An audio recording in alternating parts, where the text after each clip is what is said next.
The dimly lit corridors of Hastings Hall echoed with nothing but the soft squeak of worn rubber soles against marble floors. It was 1:18 a.m., and Michael Chen adjusted his maintenance uniform as he pushed his cart down the hallway of Harvard's prestigious biology building. Most people only saw these hallowed halls during daylight hours when they bustled with ambitious students and renowned professors. But Michael knew a different Harvard, one that revealed itself only in the quiet hours when everyone else had gone home. Before we jump back in, tell us where you're tuning in from, and if this story touches you, make sure you're subscribed, because tomorrow I've saved something extra special for you. Tonight was no different than the hundreds of nights before it. Michael moved methodically through the building, emptying trash cans, overflowing with coffee cups and discarded research notes, wiping fingerprints off glass doors bearing names, like Dr. Walker and Professor Kimura, and sweeping floors that had carried brilliant minds to and from their destinations all day. He was invisible to most who worked here, but he saw everything. For 6 years, this had been his routine. Clean, observe, listen, learn, then return to the small apartment he shared with his younger brother, who was still asleep when Michael left and usually just waking when he returned. It wasn't the life he had once dreamed of, but it paid the bills and kept a roof over their heads after their parents' accident 3 years ago. Someone had to step up, and Michael had always been the responsible one. As he approached Laboratory 237, Michael noticed something unusual. The door was slightly ajar, and a single desk lamp cast a soft glow into the hallway. He paused, cart, handle still in his grip, and listened. Silence. The researchers always went home by midnight, university policy after a safety incident last year. Cautiously, he pushed the door open. The lab was empty of people, but one of the computer screens remained on. Numbers and diagrams dancing across it in a screensaver-like pattern. Next to it, sprawled across a desk, were dozens of handwritten notes, complex molecular models, and what appeared to be failed simulation results. Michael recognized the handwriting immediately. Dr. Sarah Winters, one of the youngest department heads in Harvard's history, known for her groundbreaking work in synthetic biology and her impossible standards. He should have simply cleaned around the desk and moved on. That was protocol. But something caught his eye. A molecular structure diagram with a red circle around it and the words "binding failure, attempt -47" scrawled beside it. Michael stopped. He stared at the diagram, then at the simulation results on the screen. 6 years ago, before he became the night janitor who faded into the background, Michael had been a promising biochemistry student at State University. His research on protein folding algorithms had earned him recognition and a partial scholarship. Then came his parents' car accident, mounting medical bills, and eventually funeral expenses. His brother needed him, and academia couldn't pay what was needed to keep them afloat. So Michael traded his lab coat for a maintenance uniform and his research notes for cleaning schedules. But he never stopped learning. Every night for 6 years, he had absorbed the knowledge left behind in classrooms and laboratories.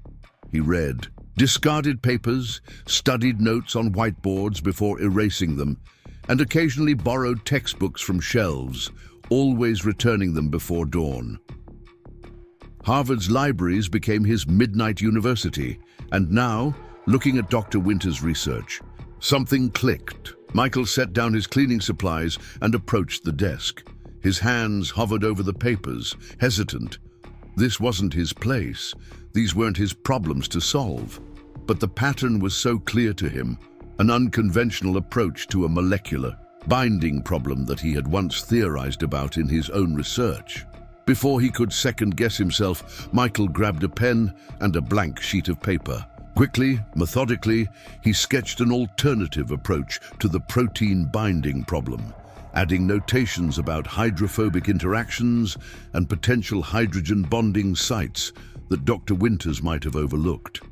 It wasn't perfect, but it offered a new direction, one that might bypass the roadblock her team kept hitting. He hesitated, pen hovering over the note. Should he sign it? Would anyone take seriously the suggestions of a maintenance worker? After a moment's consideration, he simply wrote, "Have you considered this alternative binding approach? The tertiary structure might allow for stronger interactions." No signature, no explanation, just the science. Michael placed the note carefully. Atop Dr. Winter's main research binder, finished his cleaning routine and continued down the hallway, his heart racing slightly faster than normal. By morning, he had convinced himself it was a foolish impulse, one that would likely lead to a reprimand if anyone discovered it was him. But at least he had tried. Dr. Sarah Winters arrived at her lab at 7:45 a.m. the next morning, juggling a cardboard tray with 3 coffees and her overstuffed leather briefcase.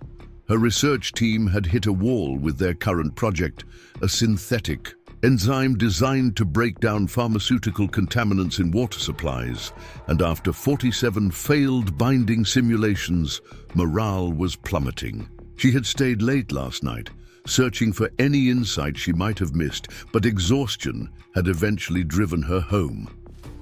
As she set down the coffees on the small break table, she noticed something had changed in her workspace.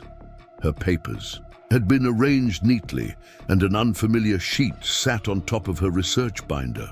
Frowning, she picked it up and began to read. At first, irritation flashed through her. Who had been touching her research? But as she processed the chemical, notations and the elegant solutions sketched on the page, irritation gave way to curiosity, then excitement. This approach wasn't just creative, it was revolutionary in its simplicity. It completely reoriented the binding problem they'd been struggling with for months. Who left this? She wondered aloud, turning the paper over to look for a name or initials. Nothing. She glanced around the empty lab, brow furrowed. Her team wouldn't arrive for another 15 minutes, and none of them had mentioned this approach in their weekly brainstorming sessions. The handwriting wasn't familiar either. Neat, but with distinctive loops that didn't match any of her colleagues. When her team arrived, she questioned them one by one. No one claimed responsibility for the note, and department-wide inquiries yielded nothing. It was as if the solution had appeared by magic, left by some scientific guardian angel in the night. "Let's run the simulation with these parameters," she finally told her lead researcher, David. "Whoever left it might have been out of line accessing our research, but I'm not going to ignore a good idea just because of protocol." 24 hours later, the simulation results came back. The modified binding approach had produced a 78% success rate, nearly 4 times better than their previous attempts. The mysterious note had just potentially saved them months of trial and error. "I want to know who wrote this," Dr. Winters told her department head. "This isn't just a minor tweak. It's an insight that changes our entire approach. I need to talk to whoever did this." Security footage was consulted. The only person who had entered the lab between midnight and 6 a.m. was the night janitor, a quiet Asian man who had worked at the university for years without incident. When shown a still frame from the video, Dr. Winters shook her head. "That doesn't make sense. This note contains advanced biochemical concepts. It's not something someone without specialized training would understand, let alone improve upon." Nevertheless, she requested to speak with the janitor. The maintenance supervisor raised his eyebrows, but agreed to leave a message for Michael to report to Laboratory 237 at the start of his next shift. Michael arrived at the lab that evening with his stomach in knots. He'd been summoned by Dr. Winters herself, and while the message hadn't specified why, he knew someone had checked the security footage. She knew he had touched her research, left that note. 6 years of keeping his head down, doing his job without incident, potentially ruined by one impulsive moment. He knocked softly on the laboratory door. "Come in," called a crisp voice from inside. Dr. Winters sat alone at her desk, glasses perched on her nose, her dark hair pulled back in a practical ponytail. She looked up as Michael entered, her expression unreadable. "You're Michael Chen?" she asked. He nodded, hands clasped tightly in front of him. "Yes, Dr. Winters, you wanted to see me?" Preparing and narrating this story took us a lot of time, so if you are enjoying it, subscribe to our channel. It means a lot to us. Now back to the story. She studied him for a long moment, then held up the note he had written. "Security footage shows you were the only person in this lab last night between midnight and 6 a.m. Did you write this?" Michael swallowed hard. There was no point lying. The evidence was clear. "Yes, I apologize for overstepping. I was cleaning and I noticed your research and I just..." He stopped, unsure how to explain without sounding presumptuous. "You just solved a binding problem that my team of PhD researchers has been stuck on for 3 months. Dr. Winters finished for him, her tone sharp but not angry. "How?" Michael shifted uncomfortably. "I used to study biochemistry before I became a maintenance worker. Your approach was solid, but I noticed a pattern in the failed simulations that suggested an alternative binding site might be more effective.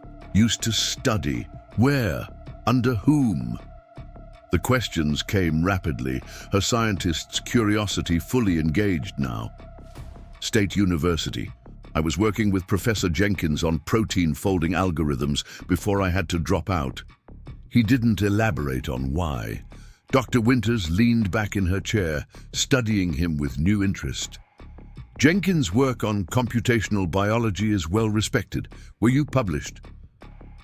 "Co-author on 2 papers, nothing groundbreaking." She tapped, her fingers on the desk, thinking. "Yet you just provided an insight that none of my Harvard-educated team came up with." She gestured to a chair. "Sit down, Mr. Chen. I think we need to have a longer conversation." Michael sat, still tense, but no longer certain he was about to be reprimanded or worse, fired. Dr. Winters pulled out a legal pad and a pen. "Tell me about your background, your training, and how you ended up cleaning Harvard's labs instead of working in one." Slowly, haltingly at first, Michael began to tell his story. As the minutes stretched into an hour, he found himself explaining not just his academic background, but the circumstances that had led him away from that path. His parents' sudden death, his brother's reliance on him, the practical necessities that had forced him to abandon his studies for a steady paycheck. I never stopped learning," he admitted. "Every night I read what I can. I follow the research being published. I borrow journals from the library sometimes during my break." He looked down. "I know it's unusual." "Unusual isn't the word I'd use," Dr. Winters said thoughtfully.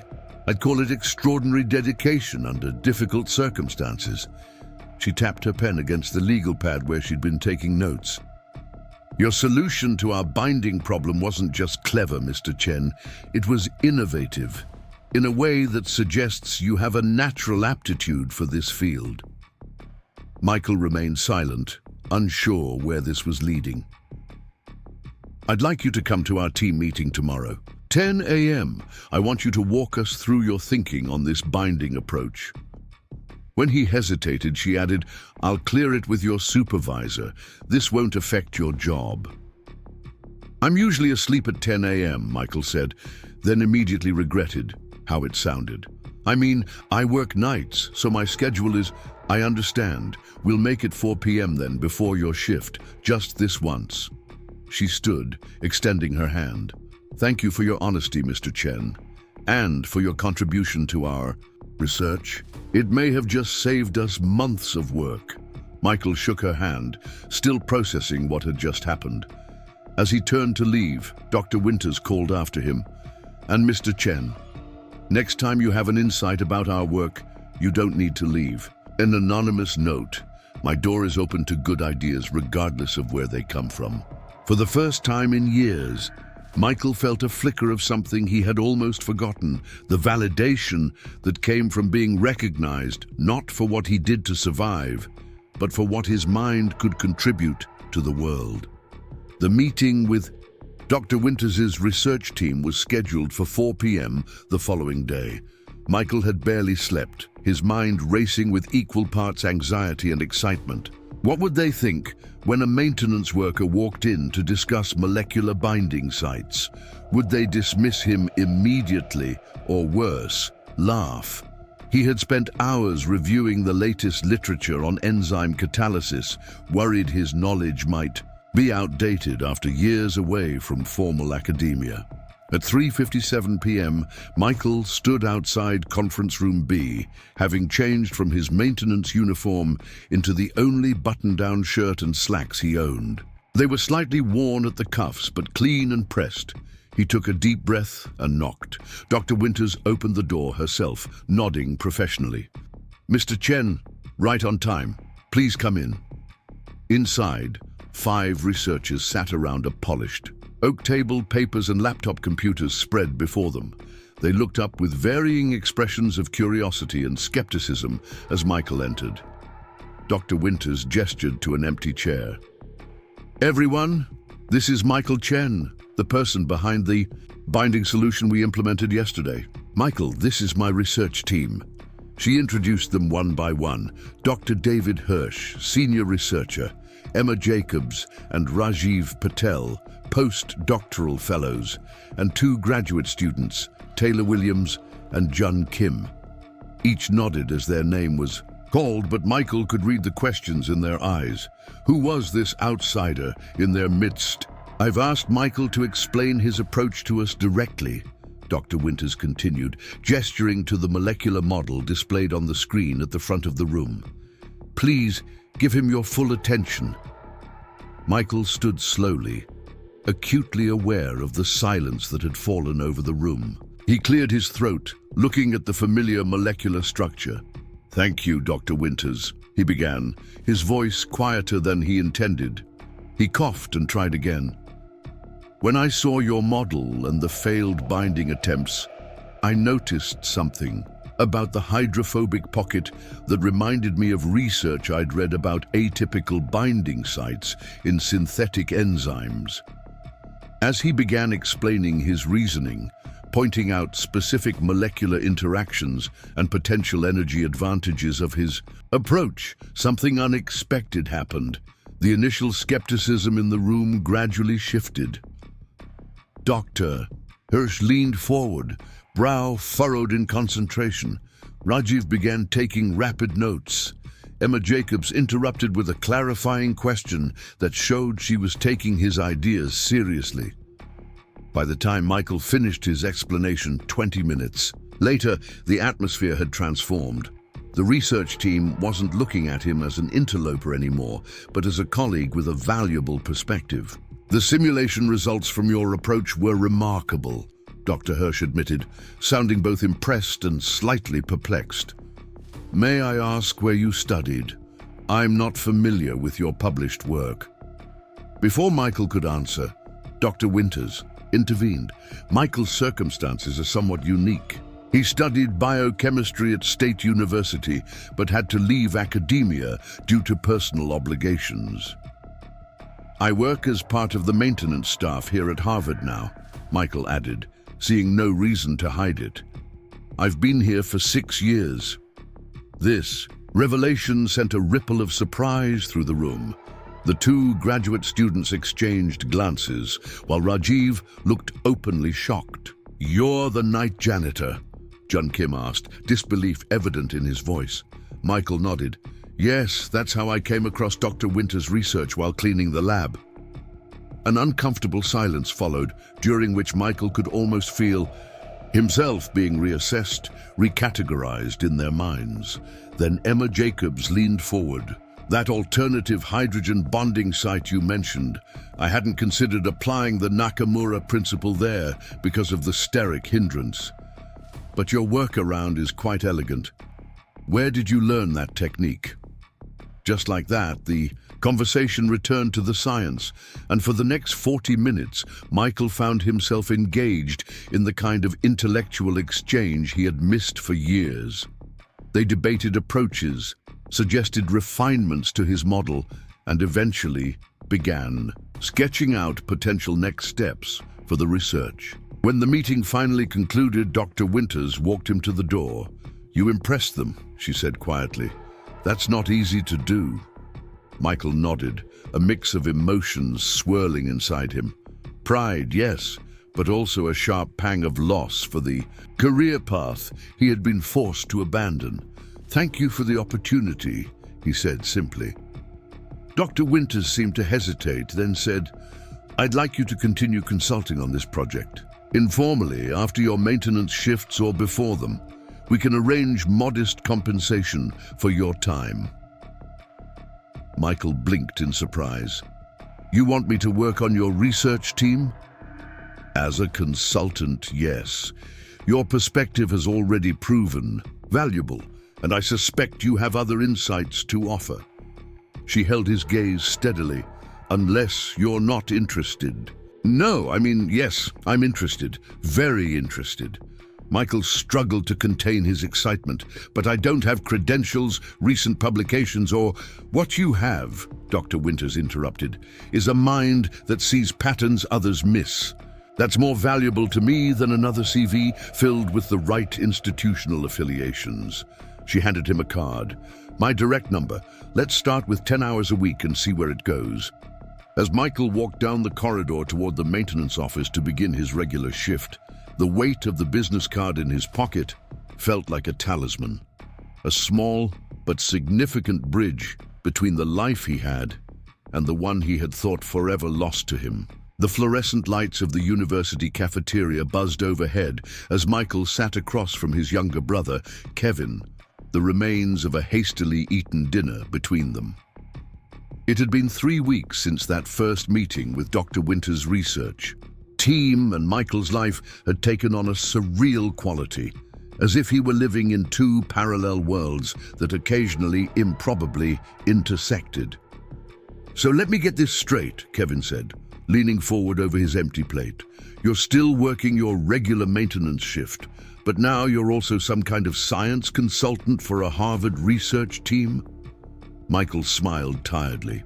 Between his regular shifts and the 10 hours a week he now spent with Dr. Winters' team, sleep had become a luxury. But the fatigue was different somehow, purposeful rather than merely draining. "It sounds more impressive than it is," he said, modestly. "I just offer a different perspective sometimes. They're the real scientists." Kevin shook his head, his expression a mixture of pride and concern. "Mike, you've got to stop selling yourself short. You were always the smartest person I knew. Mom and Dad used to brag about you to everyone who would listen." The mention of their parents sent a familiar pang through Michael's chest. "They would have been proud of you too, Kev.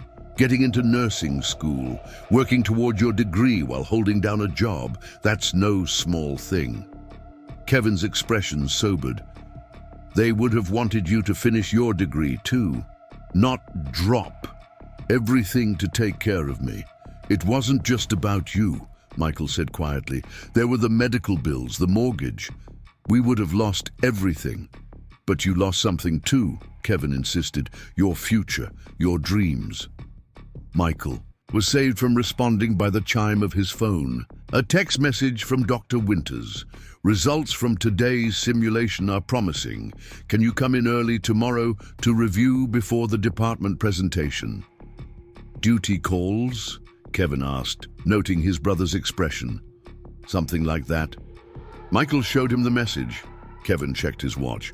"It's almost midnight. Don't you need sleep at some point?" Michael shrugged, already gathering his things. "I'll sleep when we cure cancer." "Is that what you're working on?" Kevin asked, eyes widening. "No. It's an enzyme to break down pharmaceutical contaminants in water supplies." Michael grinned at his brother's slightly deflated expression. Not as sexy as curing cancer, but it could help millions of people who don't have access to clean water. Kevin nodded thoughtfully. Still saving the world, just in a different way than we thought. As they walked to the bus stop together, Kevin heading home and Michael back to the university, Michael felt a surge of gratitude for his brother's unwavering support. Despite everything they'd been through, Kevin had never once made him feel guilty for the sacrifices he'd made. Instead, he seemed determined to make those sacrifices worthwhile by excelling in his own studies. "Hey, Kev," Michael called as his brother was about to board his bus. "I'm proud of you too, you know. More than I say." Kevin's smile was quick and bright in the darkness. "Get some rest, genius. The world's water supply can wait until morning." But as Michael returned to the hushed corridors of Harvard's science building, he knew sleep would have to wait. The simulation results Dr. Winters had mentioned were crucial for tomorrow's departmental review, a presentation that would determine whether their project received continued funding. He hadn't told Kevin, but the pressure was immense. If the project failed to impress the department heads, it would be shelved, regardless of their recent breakthrough. The lab was dimly lit when Michael arrived, only the emergency lights and a single desk lamp illuminating the space. Dr. Winters sat, hunched over a computer, her normally immaculate appearance showing signs of the same fatigue that plagued Michael. She looked up as he entered, relief evident in her eyes. "You came," she said simply. "Of course." Michael set down his backpack and moved to the computer station beside hers. "What are we looking at?" She pulled up a simulation model on her screen, the complex molecular structures rotating slowly in 3 dimensions. "The results are good, 78% efficacy in breaking down the targeted compounds. But Jenkins is going to ask about scalability, and Harrison will want to know about potential side effects in aquatic ecosystems." Michael nodded, studying the model. "Show me the comparative analysis from the control groups." For the next 3 hours, they worked side by side, Michael suggesting refinements to the presentation, Dr. Winters integrating his insights with her more polished academic approach. Despite their different backgrounds, they had developed an efficient working rhythm over the past weeks, a partnership based on mutual respect and a shared dedication to the science. "You should be the one presenting tomorrow," Dr. Winters said at one point, rubbing her tired eyes. "This binding mechanism was your insight." Michael looked up, startled. "Me? Present to the department heads? I don't even work here officially." "You work here more than some of my graduate students," she replied with a wry smile, "and you understand the mechanism better than anyone." "Dr. Winters." "Sarah," she corrected automatically. They had been on a first-name basis for days now, though Michael still slipped into formality out of habit. "Sarah," he amended. "You know that's not possible. I'm the night janitor. How would it look if I stood up there instead of you or Dr. Hirsch?" She studied him for a moment, then sighed. "It would look revolutionary, but I take your point." She turned back to the screen. "Maybe someday." There was something in her tone that made Michael glance at her curiously, but she had already moved on to the next simulation result, and the moment passed. At 4:30 a.m., they had finally polished the presentation to a standard they both felt confident in. Dr. Winters, Sarah, stretched, wincing as her back protested. "You should get some sleep," Michael said. "The presentation is at 2 p.m. That gives you nearly 10 hours." She nodded, gathering her things. "What about you? When do you sleep?" Michael smiled ruefully. "Usually between 7 a.m. and 3 p.m. after my shift ends. But today I think I'll just power through until after the presentation. Too keyed up to sleep anyway." Sarah hesitated, then asked, "Will you be there at the presentation?" "I don't think that would be appropriate," Michael said carefully, "but I'll be waiting to hear how it goes." She looked like she wanted to argue, but instead just nodded. "I'll text you as soon as it's over." As she headed for the door, she paused, turning back. "Michael, there's something I've been meaning to discuss with you about your future here." His heart rate quickened inexplicably. "What about it?" "Not now. We're both too tired to think straight. But after the presentation, if you're free..." "I'll make time," he promised. She smiled, a genuine expression that transformed her normally serious face. "Good night, Michael. Or good morning, I suppose." "Good luck today," he called after her, wondering what she wanted to discuss and why it made him both nervous and hopeful.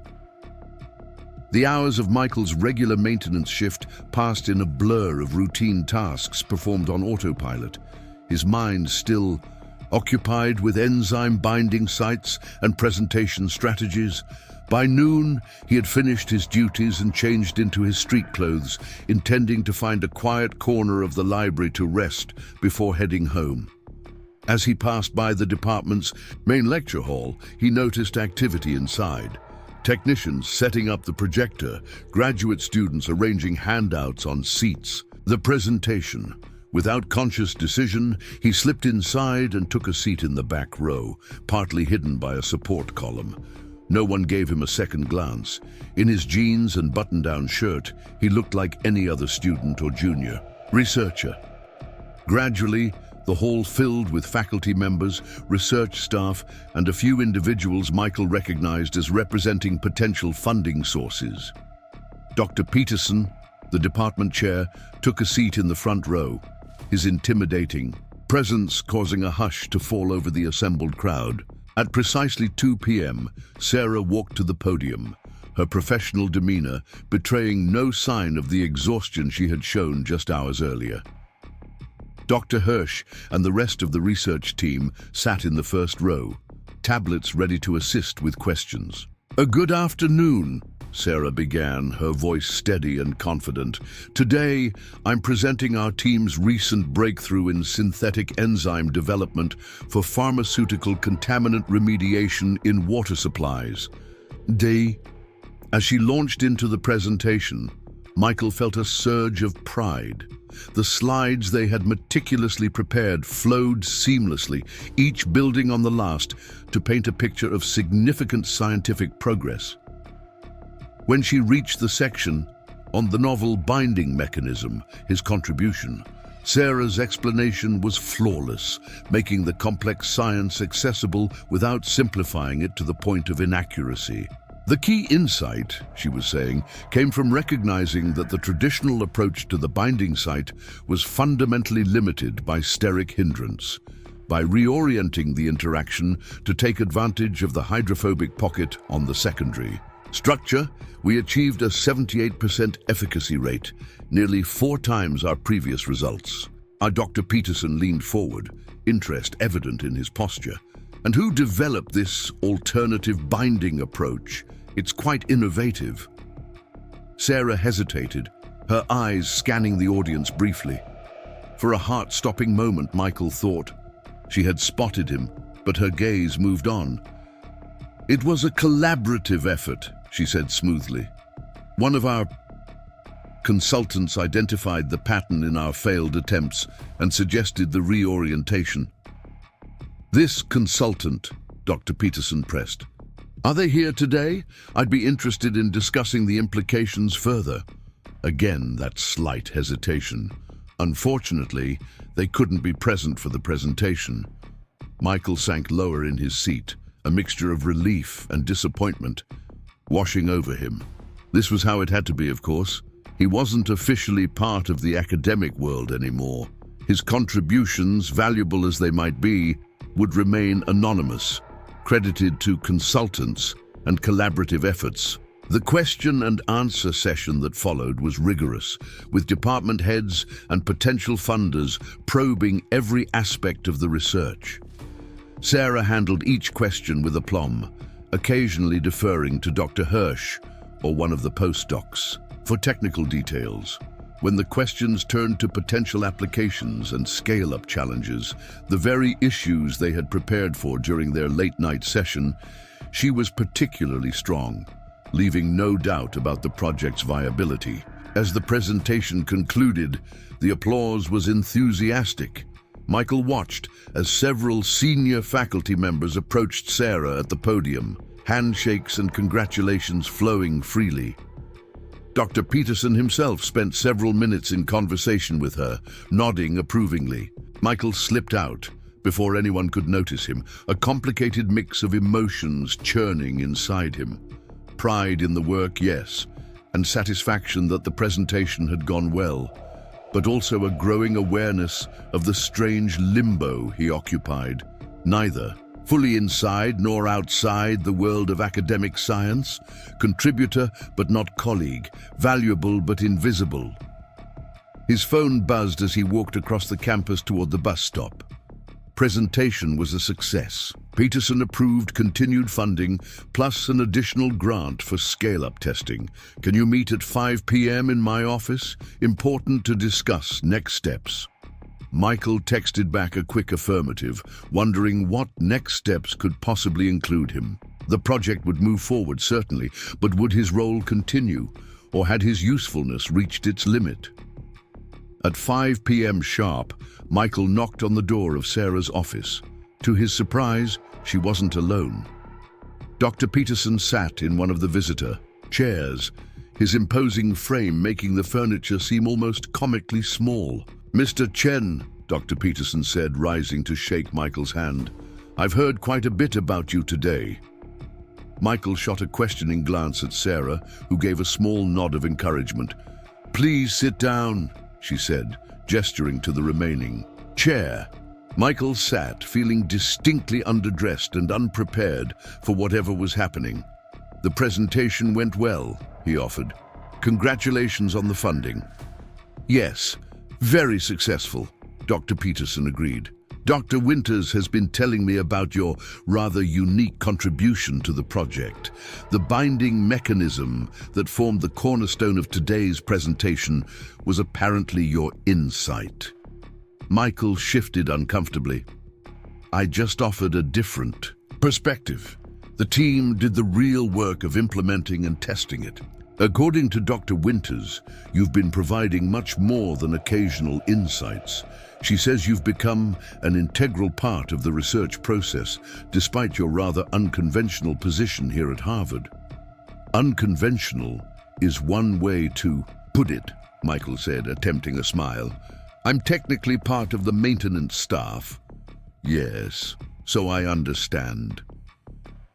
Dr. Peterson leaned back, studying Michael with the keen observation of someone who had spent decades evaluating potential. "Dr. Winters also mentioned you have a background in biochemistry. State University, was it? Under Professor Jenkins?" "Yes, sir.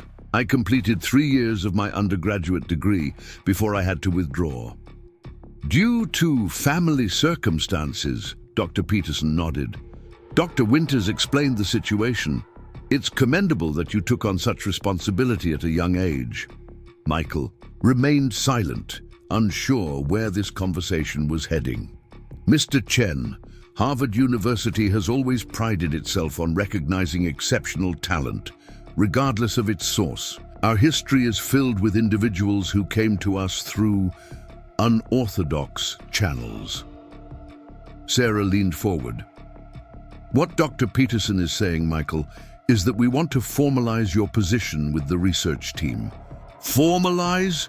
Michael repeated, not daring to hope what that might mean.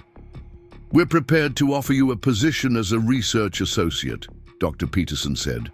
"It would be part-time initially to accommodate your current employment situation. If necessary, the position comes with a stipend and, more importantly, access to our facilities and resources in an official capacity."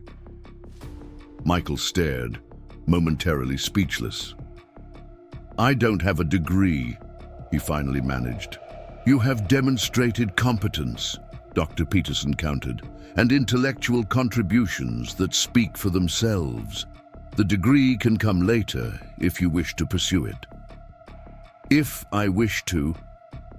Michael looked between them, trying to process what was being offered. Sarah smiled. We're also prepared to support your completion of your undergraduate degree through Harvard Extension School, should you choose to pursue that path alongside your research work. The room seemed to tilt slightly.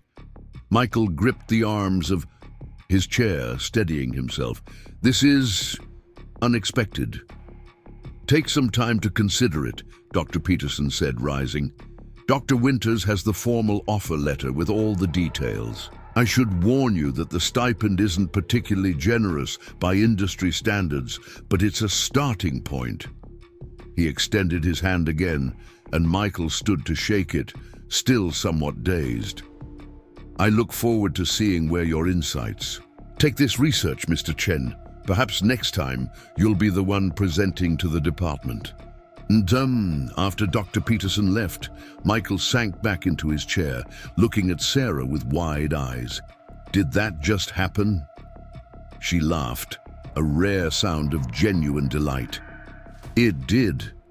And you should have seen Peterson's face when I showed him your original notes on the binding mechanism.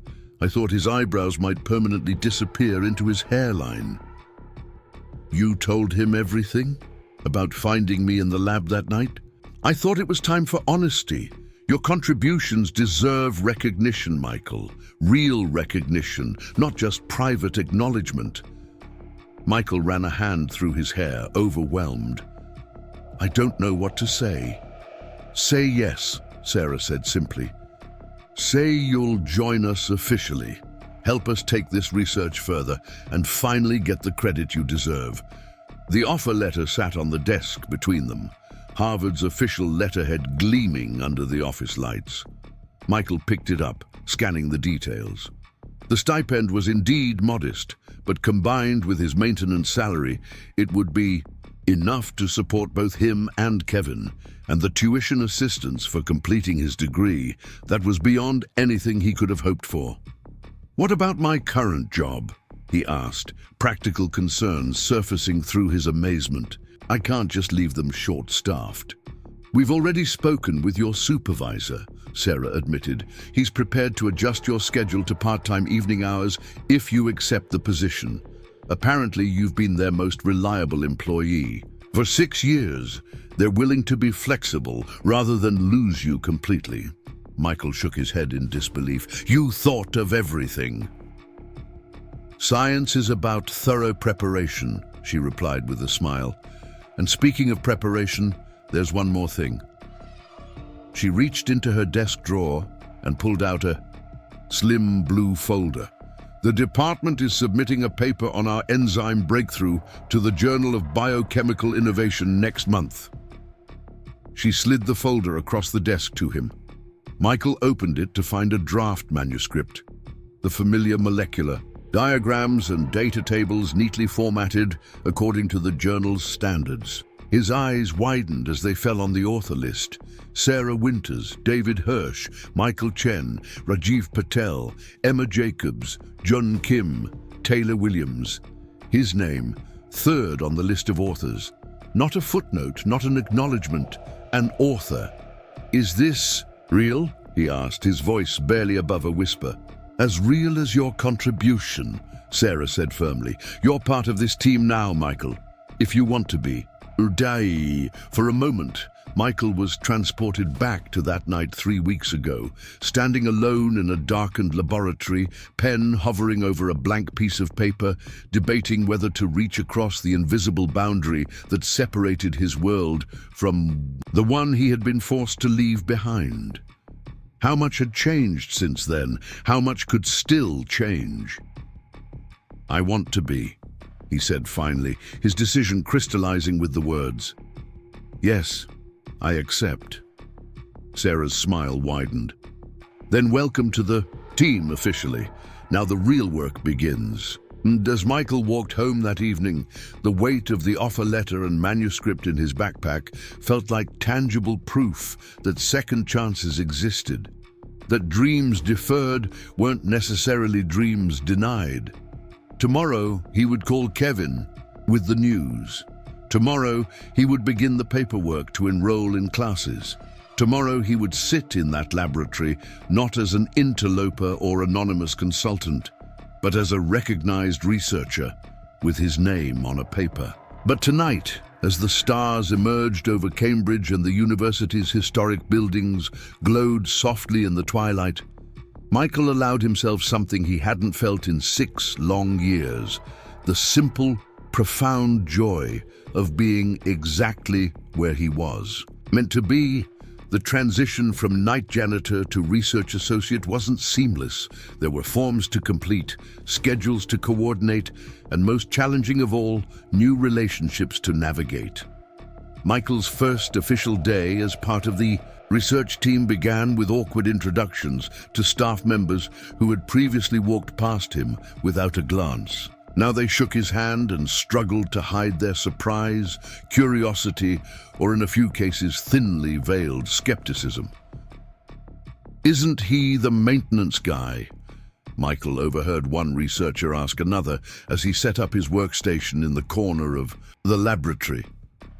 "Apparently, he's some kind of savant," came the whispered reply.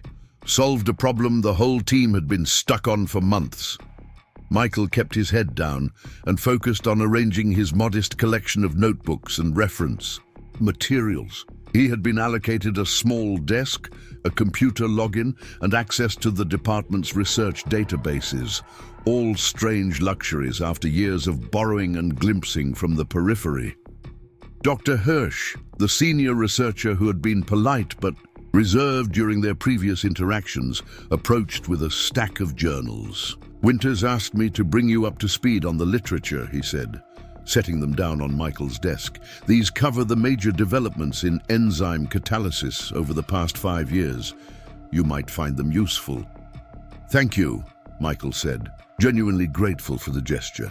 "I've read some of these, but others are new to me." Hirsch raised an eyebrow. "You've kept up with the literature while working maintenance." "When I could. The library here has an excellent collection, and sometimes professors leave journals in the break room." Hirsch studied him for a moment, then nodded. "Well, if you have questions after reviewing these, let me know. We have a team meeting at 2 p.m. to discuss next steps for the scale-up testing." As Hirsch walked away, Michael realized this was more than just a courtesy. It was an olive branch, an acknowledgement that whatever his background, he was now part of the team. The days that followed settled into a new routine. Mornings and early afternoons were dedicated to research work, running simulations, analyzing data, contributing to team discussions. Evenings from 5 p.m. to 9 p.m., he continued his reduced maintenance duties, focusing on the science buildings he knew so well. Late nights were now spent in classes at the extension school, working toward completing his long-delayed degree. If sleep had been scarce before, it was now practically non-existent, but the exhaustion felt different, purposeful, driving him forward rather than grinding him down. For the first time in years, Michael felt the exhilaration of fully engaging his mind, of being challenged not just by circumstance but by ideas. The most significant change, however, was in how others perceived him. The research team gradually shifted from viewing him as an oddity to treating him as a colleague. Rajiv and Emma, the postdoctoral fellows, began seeking his input on their own projects, valuing his unconventional perspective. The graduate students, Jun and Taylor, asked him to review their thesis proposals, admitting they found his explanations clearer than some of their professors. Only the wider academic community remained unaware of the unusual arrangement. As the manuscript for their paper moved through drafts and revisions, Michael's inclusion as an author raised questions from external reviewers.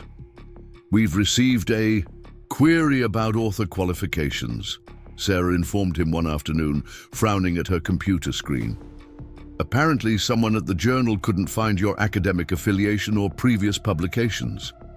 Michael looked up from the simulation. He was running. "What did you tell them?" "The truth. That you're a research associate at Harvard with a background in biochemistry who made significant intellectual contributions to the methodology and analysis. She smiled tightly. If they have a problem with that, they can take it up with me. The paper was accepted 3 weeks later with only minor revisions, Michael's name still firmly in place among the authors. The day the journal arrived with their article in print, Sarah called the entire team together for an impromptu celebration. As champagne flutes were distributed, sparkling cider for those who preferred it, she held up a copy of the journal, its glossy cover reflecting the laboratory lights. "To break through science," she said, raising her glass, "and to breaking barriers." Michael accepted the congratulations of his colleagues with quiet pride, but the moment that truly struck him came later that evening. As he was preparing to leave, Dr. Peterson appeared at the laboratory door. "Chen," he called, beckoning Michael over, "walk with me a moment." They strolled through the corridors that Michael had cleaned countless times, now walking not as an invisible presence, but as a recognized member of the institution. "I've been following your progress," Dr. Peterson said. "Winters speaks very highly of your contributions. The paper is impressive. First publication in a major journal is always a milestone worth noting." "Thank you, sir," Michael replied. "It's been an incredible opportunity." They paused by a large display case filled with awards, patents, and recognition of the department's achievements over the years. Dr. Peterson gestured to it. "You know, Harvard has a long history of scientific innovation, but sometimes the most important innovations aren't the ones we can put in display cases." Michael waited, sensing there was more to come. "What happened with you, a maintenance worker making a significant scientific contribution and being recognized for it, that challenges some deeply held assumptions in academia about who belongs in these halls, who has valuable insights to offer?" Dr. Peterson turned to face him directly. "Your presence here matters, Chen, not just for the science, though that's clearly valuable, but for what it represents. The possibility that brilliant minds exist everywhere, not just in our traditional pipelines." Michael considered this. "I never set out to make a statement. I just saw a problem I thought I could help solve. The best statements are often made by those who aren't trying to make them at all," Peterson replied with a wry smile.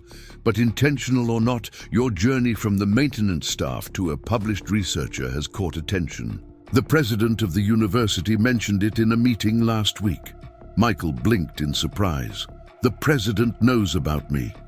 "Indeed, and he's interested in how we might identify and support other non-traditional talents within our institution." Peterson glanced at his watch. "Which brings me to a request. The university is hosting a symposium next month on diversifying academic pathways. Would you consider speaking about your experience?" The request caught Michael off guard. "I'm not sure I'd have much to say. I was just lucky that Dr. Winters was willing to look past my job title. I think you underestimate the significance of your story and the impact it could have on institutional policy." Peterson's expression grew more serious. "Think about it. How many others like you might be out there, not just within Harvard, but throughout academia and industry, brilliant minds doing menial jobs because circumstances forced them off traditional paths?" The question resonated with Michael, reminding him of conversations in break rooms and bus stops with fellow maintenance workers. People with dreams deferred, talents unutilized. People like him, but without the stroke of luck that had brought him to Dr. Winter's attention. "I'll consider it," he said finally, "but I'd want to emphasize that this isn't just about identifying hidden geniuses. It's about creating systems that don't force people to choose between education and survival in the first place." Peterson nodded approvingly. "A fair point and one worth making. Let me know your decision by next week." He extended his hand. Congratulations again on the publication, the first of many, I suspect. The symposium hall buzzed with anticipation as attendees filed in, taking their seats beneath the ornate chandeliers of Harvard's historic Emerson Hall. Academics in tailored blazers mingled with administrators and educational policy specialists, their animated conversations creating a gentle hum that filled the space. Near the back, a cluster of maintenance and facilities staff sat somewhat stiffly in their Sunday best, looking simultaneously proud and out of place. Michael Chen stood in the narrow corridor behind the stage, adjusting his tie for the fourth time in as many minutes. The navy suit he wore, purchased specifically for this occasion, still carried the faint scent of the department store. He wasn't accustomed to formal attire. The collar felt too tight, the shoes too stiff, but today wasn't about comfort. Nervous? Sarah Winters appeared beside him, elegant in a charcoal pantsuit, her usual practical ponytail replaced by a sleek bun. Terrified, Michael admitted. I'm a researcher, not a public speaker. What if I freeze up there? Then I'll throw a complex binding problem at you, and you'll forget all about the audience, she replied with a reassuring smile. Just speak from experience. Your story is compelling enough without embellishment. Michael nodded, taking a deep breath. When Dr. Peterson had first proposed this speaking engagement, a featured presentation at the symposium on reimagining academic pathways, Michael had nearly declined. Public speaking had never been his forte, and the idea of addressing a room full of Harvard's elite made his stomach clench. But the opportunity to influence policy, to potentially open doors for others like him, had ultimately persuaded him. 5 minutes, a coordinator informed them, clipboard in hand. Sarah squeezed his arm supportively. Remember, they're here because they want to listen. Your perspective is valuable precisely because it's different from theirs. The introduction from Dr. Peterson was mercifully brief, outlining Michael's unusual journey from maintenance staff to published researcher without the embellishments that had characterized some of the media coverage since their paper's publication. As applause filled the hall, Michael took a final deep breath and walked onto the stage. The lights were brighter than he'd anticipated, temporarily obscuring the audience. As his eyes adjusted, the sea of faces came into focus, curious, attentive, and far more numerous than he had prepared himself for. His hands trembled slightly as he adjusted the microphone. "Thank you, Dr. Peterson," he began, his voice steadier than he felt. "My name is Michael Chen, and until 4 months ago, I was known to most people in this institution simply as the night janitor." Thus, a ripple of interest moved through the audience. "I still am a janitor, actually," he continued. "Part-time now, balanced with my research position in biochemistry. And that dual identity is what I want to talk about today. The artificial boundaries we create between intellectual work and other forms of labor, and what we lose because of them." As he spoke, the initial nervousness gradually dissipated. He described his background, the promising start at State University, the family tragedy that had derailed his education, and the years spent cleaning the very laboratories where cutting-edge research was conducted. He spoke of the countless nights spent absorbing knowledge from discarded papers and borrowed textbooks, maintaining his connection to science even as institutional doors closed to him. "The narrative we're comfortable with is one of exceptional cases," he said, his confidence growing. "The janitor with hidden genius, discovered through a lucky accident. It makes for an inspiring story, but it misses the deeper truth. My case isn't exceptional because of some rare talent. It's exceptional because the barriers between maintenance staff and academic spaces are so rigid that crossing them required an extraordinary set of circumstances." He glanced toward the back of the hall, where his fellow maintenance workers sat listening intently. "The question isn't how many hidden geniuses are pushing mops. That frames the issue as finding the exceptional few worth salvaging. The real question is, what systems have we created that force people to choose between education and survival, between intellectual fulfillment and putting food on the table? The audience had grown silent, the earlier ambient noise completely stilled. "I was lucky," Michael continued. "I happened to see an equation I understood. I happened to leave a note. Dr. Winters happened to be curious rather than dismissive. Dr. Peterson happened to value contribution over credentials. But progress can't depend on a series of fortunate coincidences. It has to be intentional." For the next 20 minutes, Michael outlined practical suggestions, institutional pathways, for staff members to engage with academic content, flexible degree programs that accommodated working schedules, recognition of non-traditional forms of expertise. He concluded by looking directly at the university administrators in the front row. The gap between maintenance worker and researcher shouldn't require a miracle to cross. Build bridges instead of walls. You might be surprised by who walks across them. The applause that followed was immediate and sustained, building into a standing ovation that caught Michael by surprise. As he stepped away from the podium, Dr. Peterson approached, shaking his hand vigorously. "Powerful," the older man said. "Exactly what they needed to hear." In the reception that followed, Michael found himself surrounded by a constant stream of well-wishers and interested parties. University administrators asked for his input on potential programs. Faculty members expressed interest in similar initiatives in their departments. Several maintenance workers from other institutions approached to share their own stories of deferred dreams and untapped potential. One conversation, however, stood out from the rest. A slight, silver-haired man in an impeccably tailored suit introduced himself simply as James. "Remarkable presentation, Mr. Chen," he said, his handshake firm despite his age. "It's given me much to consider." "Thank you," Michael replied, trying to place the man's face. "Are you affiliated with the university?" The man smiled. "In a manner of speaking, I serve on the board of trustees. More relevantly, I chair the Reynolds Foundation." Michael's eyes widened slightly.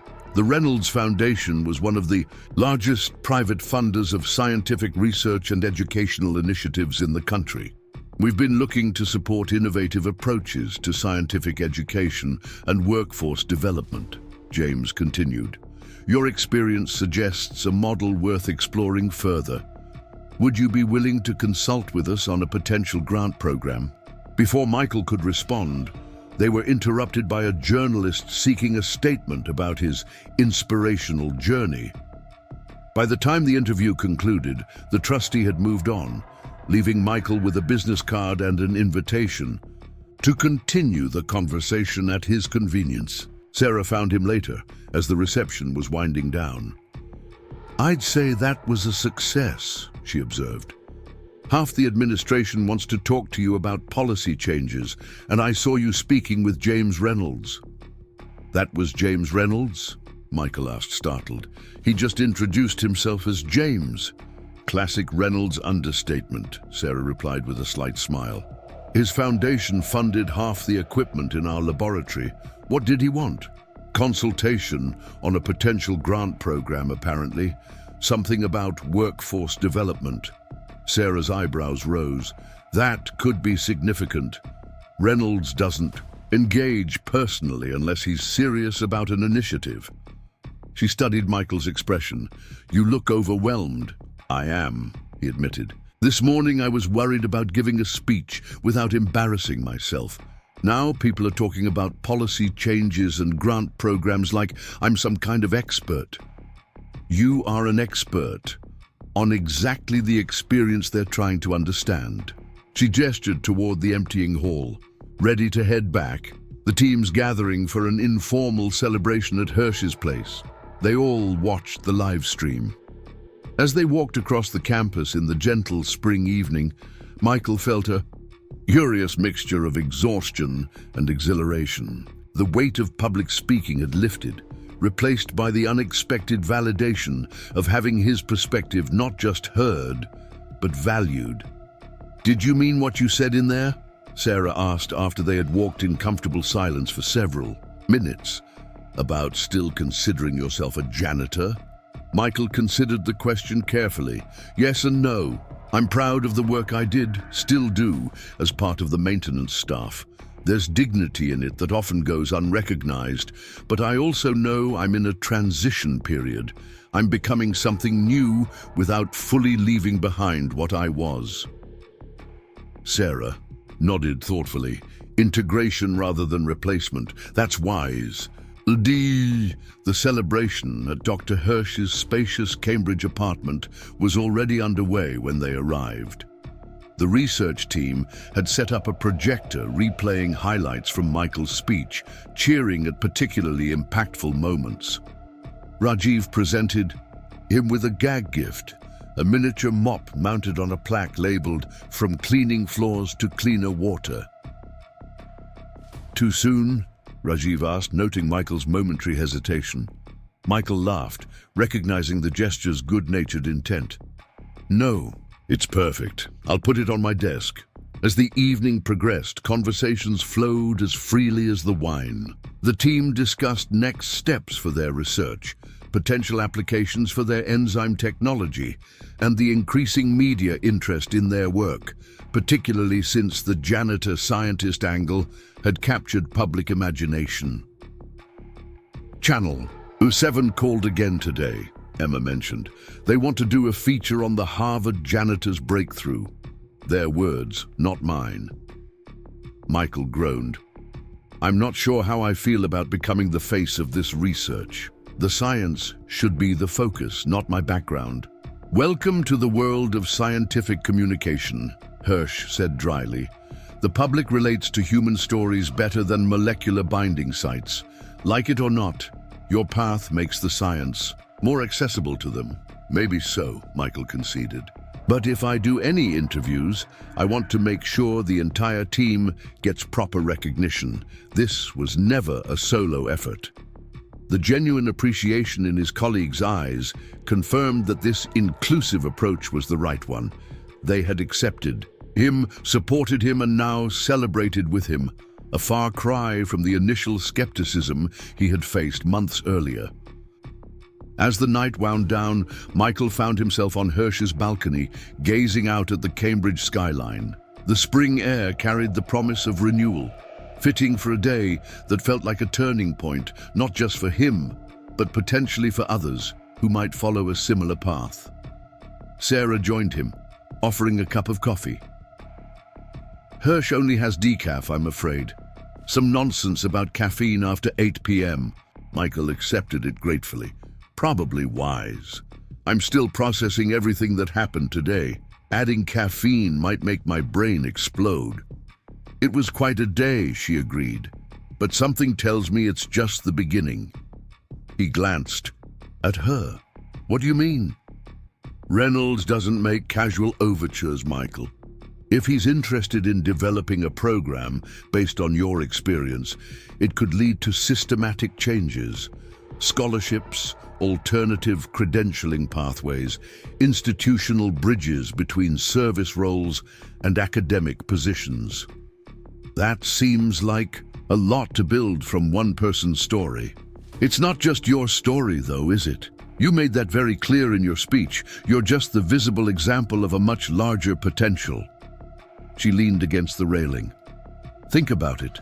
How many others are out there with aptitudes and interests that don't align with their current circumstances? How many contributions are we missing because we've defined too narrowly who gets to participate in scientific discourse?" Michael considered this perspective. His individual journey from janitor to researcher was meaningful on a personal level. But the broader implications, the possibility of creating pathways for others, represented something far more significant. "I'll talk to Reynolds," he decided. "If there's an opportunity to build something lasting from this experience, I want to be part of it. Sarah smiled. I thought you might say that. The following weeks brought a whirlwind of activity. Michael balanced his research responsibilities with his maintenance duties and coursework at the Extension School, while also finding time for initial conversations with the Reynolds Foundation. Their interest was genuine and substantial.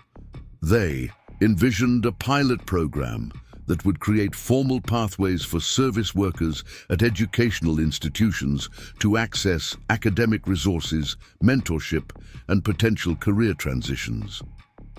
We're thinking of calling it the Bridge Initiative, James Reynolds explained during their second meeting, held in the Foundation's Boston offices. The idea is to bridge the gap between service roles and academic or research positions, starting here at Harvard, but with the potential to expand nationally if the model proves successful. Michael reviewed the draft proposal, impressed by its scope and practicality. It included tuition assistance, work schedule accommodations, and mentorship pairing, addressing many of the barriers he had identified in his own experience. This is comprehensive, he said, looking up from the document, but there's one element I think might strengthen it further. Reynolds leaned forward, interested. Go on. The proposal focuses on identifying people who already have some academic background or demonstrated interest in research. That's valuable, but it might miss those who haven't had the opportunity to recognize or develop those interests yet. Michael thought of his fellow maintenance workers, people like Jorge, who had an intuitive understanding of mechanical systems but had never considered engineering as a possibility, or Diane, whose meticulous attention to detail and problem-solving abilities in managing supply logistics could translate to other fields if given the chance. What if we included an exploratory component? Informal seminars, open access to introductory resources, opportunities to observe and engage with academic work without immediate pressure to commit to a specific path. Reynolds considered this. Casting a wider net at the entry point. Yes, I see the value in that. He made a note on his copy of the proposal. We'll need to develop criteria for these initial engagements, accessible but substantive, introductory, but not condescending. I'd be happy to help with that aspect, Michael offered. I've been on both sides now. I might have some insight into what works. Indeed you might, Reynolds agreed. Speaking of which, how are you finding your dual roles these days? Still maintaining both positions? Michael nodded. For now. The maintenance work has been reduced to part-time, but I'm not ready to give it up entirely. It grounds me in a way that's hard to explain. Reynolds seemed to understand.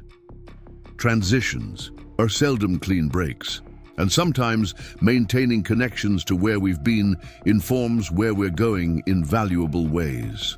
As Michael left the meeting, a text message from Sarah appeared on his phone. Need you in the lab when you're free. New simulation results look promising. The research work continued to advance rapidly. Their published paper had generated significant interest in the scientific community, leading to collaboration, offers from other institutions, and even preliminary inquiries from environmental organizations interested in real-world applications. The enzyme they had developed showed increasing promise for water remediation in areas affected by pharmaceutical pollution, a global issue with particularly severe impacts in developing regions. Back at the laboratory, Michael found Sarah and Rajiv huddled over a computer screen, expressions animated as they reviewed data. What's happening? Michael asked, setting down his bag. Sarah looked up, eyes bright with excitement. The modified enzyme is showing 92% efficacy in conditions, mimicking real-world contaminated water sources. That's higher than we predicted, even with your binding modification. The stability is impressive too, Rajiv added. It's maintaining function in a much wider pH range than our original models suggested. Michael moved to the screen, quickly, absorbing the data. This could significantly expand the potential application scenarios. Have you tested it against multiple pharmaceutical compounds yet? Initial results for the 3 most common contaminants, Sarah confirmed, all showing similar degradation patterns. We're scaling up testing for a broader spectrum next week. The implications were significant. If these results held across a wider range of tests, their enzyme could potentially be implemented in water treatment facilities worldwide, addressing a growing environmental and public health concern. There's something else, Sarah said, her tone shifting. We've been invited to present at the International Conference on Environmental Biotechnology in Geneva. They specifically requested that all key contributors attend, including you. Michael blinked. Geneva, as in Switzerland? 3 months from now, she confirmed. The university will cover travel expenses, of course. It's a major opportunity for exposure, the leading conference in this field. An international conference, presenting research that could have global impact, speaking as an equal among scientists. From around the world, the trajectory of Michael's life had changed so dramatically in the past months that moments like this still caught him off guard, reminders of how far he had come from mopping floors in the midnight hours. I'd need to arrange coverage for my maintenance shifts, he said automatically, mind already cataloguing the practical considerations. Sarah and Rajiv exchanged glances. Michael, Rajiv said carefully, have you considered that maybe it's time to choose? You're excelling in the research work, taking classes, consulting on the Reynolds Initiative, and still mopping floors. 3 nights a week. Something has to give eventually. It wasn't the first time the suggestion had been raised. His colleagues, his brother, even his maintenance supervisor had all gently questioned his determination to maintain both roles. The practical arguments were sound. There were only so many hours in a day, and his current schedule was physically and mentally taxing. Yet something held him back from making the clean break that seemed logical to everyone else. I'm not ready yet, Michael said simply. I know it doesn't make sense on paper, but there's something important about keeping that connection, at least for now. Sarah studied him thoughtfully, then nodded. Your choice. We'll make it work for Geneva. But I will say this, no one questions your commitment or your connection to where you started. That won't disappear, even if you eventually move fully into research. That evening, as Michael changed into his maintenance uniform in the small locker room, he pondered Sarah's words. The dual identity he had maintained these past months was becoming increasingly complicated to sustain. His research responsibilities were growing, his coursework demanding more attention, and now the Reynolds Initiative presented new obligations and opportunities. Yet, as he pushed his cart through the familiar corridors, checking off tasks with the efficiency of long practice, he found value in this work that he struggled to articulate to others. There was a meditative quality to the routine, a tangible satisfaction in transforming disordered spaces into clean ones. But more than that, there was perspective, a ground-level view of the institution that researchers and administrators rarely experienced. He noted how Professor Lewis in chemistry always left coffee rings on his desk that required extra scrubbing, how the graduate students in room 310 consistently forgot to turn off equipment, necessitating a careful check each night, how the administrative assistants in the department office were the only ones who consistently acknowledged his presence with a greeting or smile. These observations weren't just personal. They informed his approach to the Reynolds Initiative, his understanding of institutional hierarchies, and even his scientific thinking. There was value in this dual perspective that he wasn't yet ready to relinquish. As he finished cleaning the mathematics department's main classroom, Michael noticed A young woman in the corner, head bent over a textbook, apparently unaware of his presence. She wore the uniform of the food service staff, her hairnet and apron set aside on a neighboring desk. The book before her was Introduction to Calculus, and her expression suggested intense concentration, bordering on frustration. Michael hesitated, then approached. Calculus giving you trouble? The woman startled, looking up with momentary alarm that softened when she saw his maintenance uniform. Oh, sorry, I didn't hear you come in. Yeah, I'm trying to make sense of this derivatives section, but it's like reading another language.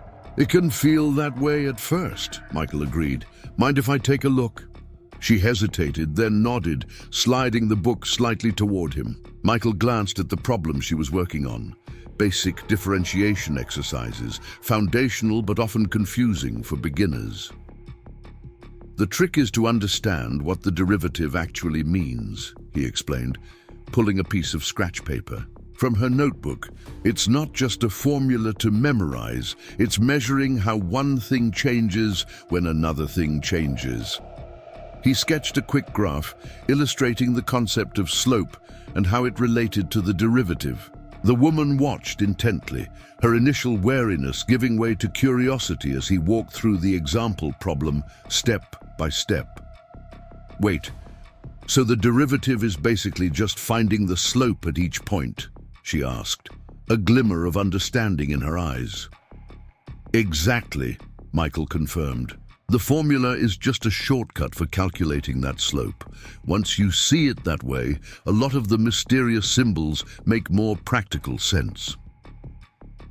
They worked through several more problems together, the woman growing more confident with each. Solution. Only when they had completed the assigned exercises did she finally ask the question Michael had been anticipating. So, are you like moonlighting as a maintenance worker, or are you a math professor who really likes cleaning? Michael smiled. Neither, actually. I work in maintenance part-time, and I'm also a researcher in the biochemistry department. It's a long story. I bet it is, she said, curiosity evident. I'm Elena, by the way. I work in the dining hall, taking night classes at the community college, hoping to transfer eventually. Michael, and calculus is a good foundation if you're thinking about any science field. Eleanor nodded. I want to study environmental science, maybe work in conservation, but math has always been my weakness. Michael considered her for a moment, reminded powerfully of his own late-night study sessions. Have you heard of the Bridge Initiative? It's a new program being developed for service workers at Harvard who want to pursue academic interests. Elena's eyes widened. No! What is it? As Michael explained the developing program, Elena's expression shifted from skepticism to cautious interest. By the time he mentioned the mentorship component and potential tuition assistance, she was leaning forward, fully engaged. Is this for real? How do I apply? It's still in development, Michael cautioned, but I'm consulting on it. If you're interested, I could keep you updated when applications open. Definitely interested, Elena confirmed. Most of us in dining services are just trying to pay the bills.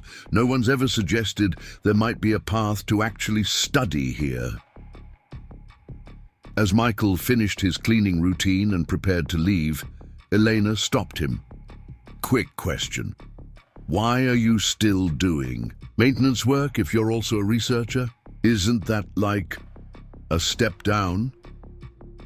The question was blunt but sincere. Michael considered his answer carefully. I don't see it that way, he said finally.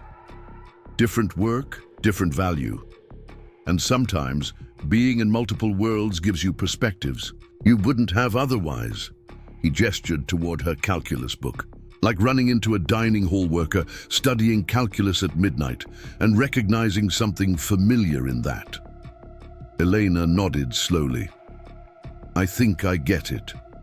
Thanks for the help. With the math and the information. The Geneva Convention Center. gleamed in the late afternoon sun, its glass facade reflecting the surrounding Alps in miniature. Inside, the International Conference on Environmental Biotechnology was in full swing. Nearly 2,000 scientists, engineers, and policy experts from around the world gathered to address global environmental challenges through cutting-edge research. Michael Chen stood at the edge of the vast exhibition hall, taking a moment to absorb the scene before him. Their research poster was scheduled for presentation in 30 minutes, and Sarah had gone to retrieve some additional materials from their hotel. He glanced down at his conference badge. Michael Chen, Harvard University, still slightly disbelieving that he was actually here, halfway across the world, representing research he had helped develop. "First international conference?" asked a friendly voice beside him. Michael turned to find a woman with a German university affiliation on her badge, smiling knowingly. "Is it that obvious?" He laughed. "Only because you have that wonderful mix of terror and excitement that I remember from my first major conference," she replied. "I'm Dr. Clara Schmidt, University of Munich." "Michael Chen, Harvard University," he responded, extending his hand. "And yes, first international conference. Still trying to take it all in. Which session are you presenting in?" "Remediation technologies for pharmaceutical contaminants. We've developed an enzyme that shows promise for breaking down several common drug compounds in water supplies." Dr. Schmidt's eyebrows rose with interest. "That's actually my field. As well, I'll make sure to catch your presentation." She glanced at her watch. "Speaking of which, I should get to my session. Nice meeting you, Michael. Welcome to the global scientific community." As she walked away, Michael felt a curious sense of belonging, not complete, still tentative, but real nonetheless. 6 months ago, he had been invisible to academics like Dr. Schmidt, just another maintenance worker in the background of university life. Now he was a colleague, albeit a junior one, recognized as having something valuable to contribute to the scientific conversation. The poster presentation exceeded all expectations. Within minutes of setting up, their display was surrounded by interested researchers asking detailed questions about their enzyme's binding mechanism, stability, and potential applications. Michael found himself seamlessly tag-teaming with Sarah, she handling the questions about experimental design and biochemical properties, he explaining the innovative binding approach that had been his original contribution. The key insight was recognizing that the hydrophobic pocket could be accessed from an alternative angle, Michael explained to a cluster of attentive scientists, pointing to the molecular model. By reorienting the binding approach, we achieved much higher efficacy across a range of pharmaceutical compounds. "Ingenious," commented one researcher from a major water treatment company. "Have you explored potential industrial applications? Scale-up possibilities?" "We're in early discussions with several environmental organizations," Sarah interjected. "The enzyme shows promising stability in field-realistic conditions, which makes commercial applications feasible." As the session wound down, Michael felt a tap on his shoulder. Dr. Peterson stood behind him, nodding approvingly. "Excellent presentation," the senior academic said. "You're a natural science communicator, Chen. Clear, accessible, but never sacrificing technical accuracy." "Thank you, sir," Michael replied, surprised and pleased by the compliment. Dr. Peterson had flown in specifically for their presentation, a strong vote of confidence from the department chair. "The interest has been overwhelming, as it should be. Practical solutions to environmental contamination will always generate attention." Peterson glanced around the bustling conference hall. "The Reynolds Foundation representatives are here. As well, they've been watching your work with great interest." Michael had been in regular contact with James Reynolds over the past months, but hadn't realized the foundation had sent representatives to Geneva. The Bridge Initiative had progressed rapidly from concept to reality, with pilot programs set to launch at 3 universities, including Harvard, in the coming academic year. Will there be an announcement about the initiative here? Michael asked. Peterson nodded. Tomorrow morning's plenary session. They've asked if you might say a few words, your perspective as both architect and embodiment of the program's mission. The request was unexpected, but not unwelcome.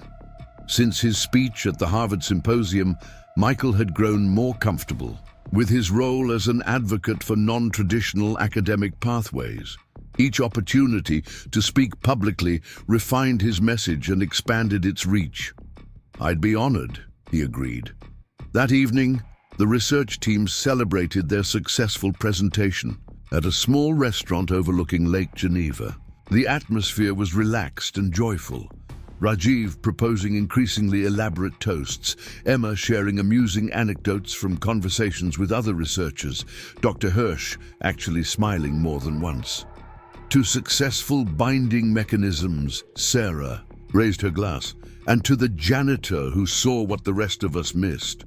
Former janitor, Rajiv corrected good-naturedly, soon to be Dr. Chen. If he ever finds time to finish his degree between revolutionizing biochemistry and launching educational initiatives. Michael shook his head, smiling. Still part-time janitor, actually, at least for another month. It was true. He had finally submitted his resignation from the maintenance staff, effective after the summer term. The decision had been difficult, but necessary. Between his research responsibilities, coursework, and involvement with the bridge initiative, continuing to split his focus was becoming untenable.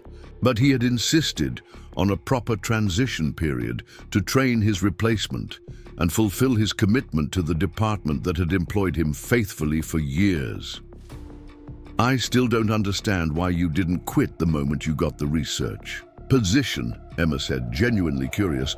Most people would have jumped ship immediately. Michael considered the question, taking a sip of his wine. It wasn't that simple. Those roles, researcher, janitor, they're not just jobs. They're communities, identities. He paused, searching for the right words. I needed time to integrate the transition, to honor both parts of my journey. Dr. Hirsch, normally reserved, leaned forward. There's wisdom in that approach. Science often suffers from disconnection, from society, from practical realities, from the lives of ordinary people. Your dual perspective is valuable precisely because it's rare. The conversation shifted to the next day's events, but Michael found himself reflecting on Hirsch's observation. His dual perspective had indeed shaped his scientific approach, giving him insights that might have otherwise been overlooked. But it had also informed his work on the Bridge Initiative, helping him design pathways that accounted for real-world constraints faced by working adults pursuing education. The following morning's plenary session filled the convention center's largest hall. Michael sat in the front row alongside Sarah and Dr. Peterson as the Reynolds Foundation representative outlined the new initiative, a multi-university program designed to create pathways between service positions and academic opportunities, complete with mentorship, flexible learning options, and financial support. When invited to the stage, Michael spoke briefly but powerfully about the untapped potential within non-traditional populations and the institutional changes needed to recognize and develop that potential. He shared stories of the early participants, already identified for the pilot program, including Elena, the dining hall worker he had helped with calculus, now preparing to enter a formal environmental science track. The barriers between maintenance worker and researcher, between food, service staff and future scientist, are largely artificial, he concluded. They exist because we've designed our institutions to reinforce them, not because of any inherent differences in capability or potential. The Bridge Initiative aims to dissolve these barriers, creating pathways where walls once stood. The response was enthusiastic, with several international universities expressing immediate interest in replicating the model. As Michael left the stage, James Reynolds himself was waiting in the wings. "Beautifully articulated," the older man said, shaking Michael's hand. "You've brought this vision to life in a way no traditional academic could have." "It's a collaborative vision," Michael replied. "I just contributed one perspective. An essential one." Reynolds glanced toward the audience, where several university representatives were already approaching the Foundation's information table. "This is just the beginning. The model has potential for global application. Different contexts, different fields, but the same fundamental principle of recognizing talent wherever it exists." The remainder of the conference passed in a blur of sessions, networking opportunities, and follow-up discussions about both their enzyme research and the Bridge Initiative. By the final day, Michael had collected business cards from scientists across 5 continents, invitations to speak at 3 universities, and preliminary interest from 2 major environmental organizations in testing their enzyme technology in field conditions. On the flight home, as Sarah reviewed notes beside him and the rest of the team dozed in the seats behind them, Michael found himself at a rare moment of stillness. The past months had transformed his life so completely that he seldom had time to fully process the magnitude of the change. From night janitor to published researcher, from invisible support staff to international conference presenter, from someone who cleaned rooms where decisions were made to someone helping shape those decisions. "Penny for your thoughts?" Sarah asked, noticing his contemplative expression. "Just reflecting on the journey," Michael replied. "Sometimes it still doesn't seem real." "Which part?" He gestured vaguely. "All of it. Being at an international conference, having scientists from around the world interested in our work, the Bridge Initiative actually happening. It's a long way from mopping floors at 2 a.m. Sarah studied him for a moment. "You know what I find remarkable? Not that you made this journey, though that is extraordinary, but that you've remained so fundamentally yourself throughout it. You haven't let success change your core values or perspective." "Is that good or bad?" Michael asked with a slight smile. "Essential," she replied seriously. "The scientific community doesn't need more conventional thinkers following established paths. It needs people who see differently, who bring diverse experiences and viewpoints. Your value isn't just in what you know, but in how you came to know it."